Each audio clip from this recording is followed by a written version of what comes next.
Hi, I'm Matt. I'm Barry, and we are 3 Days Grace, and you're watching Antyradio.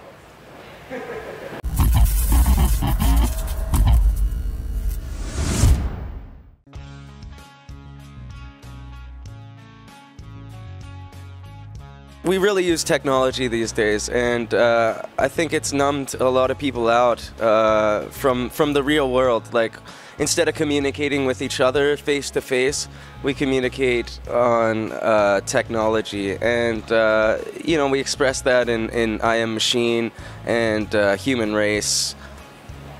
So we talked about that a lot on the album. I think we lost a bit of civility, you know. We used to be more civil. If I walked into an elevator and you were on there, I used to say hello, good morning and stuff.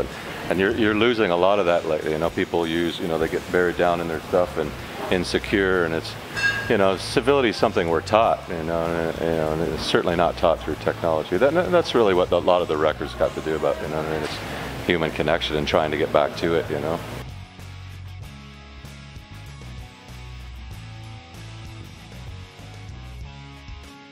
I mean, it's not something we did intentionally, you know, like always, like all our records, we write about things that are going on in our lives. And, you know, in the last few years, you know, a lot of things have happened through us.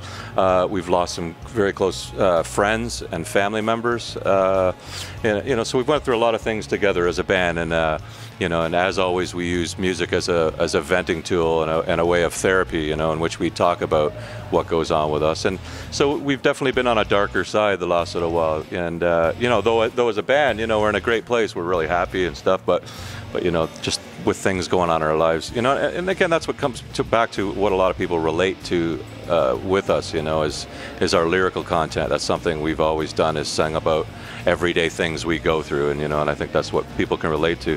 Another thing we did with this record was hired Gavin Brown, which was a little more intentional. We wanted to, you know, go back to a bit more of the original sound as far as you know, the production of things, and so we brought Gavin Brown aboard, which did the first record, as you're aware, and he helped us a lot, even though he didn't produce the second record, but he was there a lot in the writing process of that as well. You know, Gavin has a great way of reaching down inside you and pulling out, you know, having you say things you might not have said otherwise, or telling your story. He has a great way of digging that out of you. So it was great to have Gavin around with us again.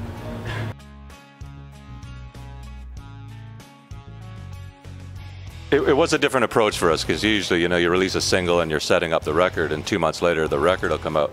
In this case, I mean, you know, when Matt came in, we toured so extensively, and we wanted to keep touring, so we didn't want to stop and, you know, make a new record. We wanted to tour, but we were writing, and then we went into the studio and we recorded a couple songs, and Matt had the idea of Painkiller, and you know, so we finished writing that, went in and recorded that with a couple other songs, and we were so excited the way it turned out that we just didn't want to wait.